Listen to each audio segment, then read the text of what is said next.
꽃눈이 많이 형성된다고 알고 계시잖아요. 이것도 맞는 말이긴 한데 주의할 사항이 하나가 있습니다. 이미 삽목할 당시에 꽃눈을 형성했다는 뜻이에요. 한 달 전에 삽목했던 개발선인장들의 뿌리도 이렇게 산야초 아래까지 많이 내려왔어요. 안녕하세요, 독일카시입니다. 오늘은 저희 집에 원종 개발 선인장이 예쁘게 꽃을 피워서 카메라를 켜보았습니다. 뒤에는 공작 선인장도 이렇게 개화를 준비하고 있고요. 여러가지 선인장들을 키우고 있어요. 얘 같은 경우에는 독일 황후 선인장인데요. 조그만 거를 한 3년 정도 키웠는데 아직까지는 꽃을 보여주지 않고 있습니다. 그 다음에 2달 전에 삽목했던 개발 선인장, 그리고 한 달 전에 삽목했던 개발 선인장, 얘네들도 뿌리가 다 나서 오늘은 정식하는 모습도 보여드릴 거예요. 그 다음에 꽃을 어떻게 하면 피울 수 있는지에 대한 내용도 다뤄보고요. 이렇게 키우고 있는 화분들의 비료 주는 법도 한번 알아보도록 하겠습니다. 오늘은 개발 선인장을 위주로 설명을 드릴 거예요. 물론 공작 선인장과 공작 선인장과의 이 독일 황후 선인장도 비슷하니까요. 참고해 주시면 좋을 것 같아요. 이 둘은 조금 다릅니다. 옆에 있는 애는 원종 개발 선인장이라고 부르고요. 오른쪽에 있는 애는 그냥 개발 선인장이라고 부릅니다. 이게 사실 이름이 조금 어려운데요. 원래는 뭐 가재발 선인장, 개발 선인장 이렇게 부르지만 요즘에는 쉽게 구별을 하기 위해서 이렇게 동그란 잎을 가진 애를 원종 개발 선인장, 이렇게 조금 뾰족뾰족한 잎을 가진 애를 그냥 개발 선인장이라고 부르는 것 같아요. 둘의 차이는 이렇게 잎과 꽃 모양도 있지만 개화 시기에도 약간 차이가 있어요. 이 원종 개발 선인장 같은 경우에는 부활절쯤에 핀다고 해서 부활절 선인장이라고도 부르고요. 요 옆에 있는 애는 12월에 핀다고 해서 크리스마스 선인장이라고 부릅니다. 그래서 얘는 벌써 지난 겨울에 꽃을 한바탕 피워주고 지금 떨어진 상태예요. 이 두 개발 선인장들은 꽃을 피우는 조건은 동일합니다. 많은 분들께서 얘네가 추워야지 꽃을 피워준다고 알고 계신데요. 틀린 말은 아니에요. 어느 정도 겨울에 춥게 지내야지만 이 꽃눈이 생성이 되는데요. 더 중요한 것은 햇빛의 길이입니다. 이 두 선인장들은 햇빛이 짧아져야 돼요. 단일 조건에서 꽃눈이 분화하는데 이건 너무 어려우니까 쉽게 설명을 드리자면 겨울이 다가오면서, 그러니까 가을부터 해서 이제 해가 짧아지잖아요. 그러니까 밤의 길이가 좀 더 길어집니다. 낮에 해를 받는 시간보다 밤에 해를 못 받는 시간이 길어지면 꽃눈을 형성하는 거예요. 그렇기 때문에 얘네들을 꽃을 많이 보고 싶으신 분들은 그냥 봄부터 추워질 때까지 그냥 베란다에다가 두고 키우시면 되는데요.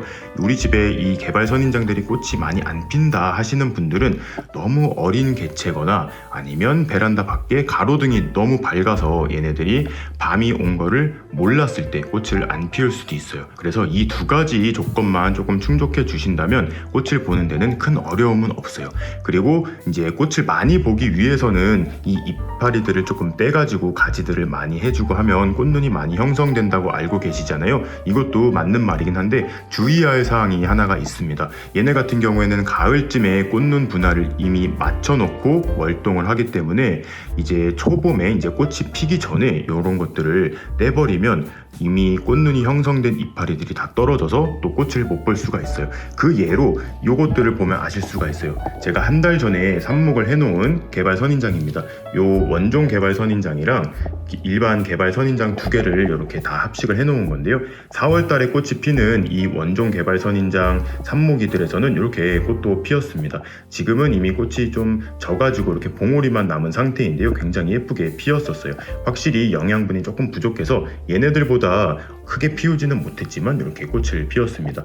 그 원인은 얘네가 이미 삽목할 당시에 꽃눈을 형성했다는 뜻이에요. 그리고 뿌리를 내려서 영양분을 받아가지고 이 꽃눈이 상하지 않고 꽃까지 피워준 거예요. 개발 선인장의 꽃눈 분화와 꽃 피는 과정은 이쯤에서 마무리를 해보고요. 제가 삽목에 성공한 애들 한번 보여드리고 어떻게 정식을 하는지도 보여드리도록 하겠습니다. 이거는 원종 개발 선인장 중에 흰 꽃을 피우는 개체예요. 이렇게 생겼는데 하얀 꽃을 피우는 조금 귀한 개체입니다. 구독자분께서 선물을 해주셔가지고 이렇게 개체를 많이 늘려가고 있어요. 이렇게 델리컵에다가 삽목을 해놨는데요. 이렇게 뿌리가 모래까지 많이 내려왔습니다. 한 달 전에 삽목했던 개발 선인장들의 뿌리도 이렇게 산야초 아래까지 많이 내려왔어요. 삽목하는 자세한 방법은 제가 여기다가 카드를 띄워놓도록 하겠습니다. 하지만 가장 중요한 거는 잠깐 알려드리자면 삽수를 채취해서 이 상처가 아물도록 한 일주일 정도 말려주는 게 포인트인데요. 그렇게 한번 해보시면 좋을 것 같고 이제 요거를 흙을 털어서 새 화분으로 분갈이를 해주도록 하겠습니다. 이 개발 선인장들은 물을 굉장히 좋아합니다. 선인장이라고 해서 다 건조하게 키우는 것은 아닌데요. 얘 같은 경우에는 나무에 활착을 해서 생활을 하는 작생 선인장이라고도 보시면 돼요. 그래서 물을 굉장히 좋아하고 뿌리도 얇게 굉장히 넓게 퍼집니다. 그래서 물을 좀 좋아하기 때문에 과습을 조금 조심해야 되는데요. 그래서 저는 모래나 산야초, 마사 이런 거를 좀 많이 섞어서 분갈이를 해주는 편이에요. 그러면 물도 굉장히 잘 마르고 과습 걱정도 없고 물은 자주 줘도 되기 때문에 굉장히 잘 성장을 할 거예요. 그런데 지금 같은 경우에는 삽목을 하기 위해서 이렇게 모래층을 많이 내줬는데요. 상토가 조금밖에 없기 때문에 이제 영양소가 좀 부족을 할 것 같아가지고 이제 좀 건강한 흙을 사용해서 분갈이를 해줄 겁니다. 요거를 살짝 엎어볼게요. 순이 상하지 않게 이렇게 살짝 눌러가면서 해주도록 하겠습니다. 아직 뿌리가 뒤엉키지 않았기 때문에 이렇게 하나씩 빼주도록 할게요. 지금 보시면 뿌리가 어마어마하게 자라 있습니다. 이렇게 이파리 한 장만 한 거는 조금 부족한데요. 이렇게 이파리 2장 이상을 삽목한 애들은 뿌리가 굉장히 많이 났습니다. 제가 지난 삽목 영상에서도 2마디 정도를 하면 좋다고 한 이유가 바로 여기에 있어요. 저는 오늘 합식을 해줄 거예요. 합식이 뭐냐면 이렇게 여러 개의 포기를 한 번에 심는 건데요. 지금 얘 같은 경우에는 삽목을 해서 요런 한 가지 있잖아요. 요걸로 키운 거예요. 하나로 키워서 한 5년 정도 키워야지만 이렇게 풍성하게 자라는데요.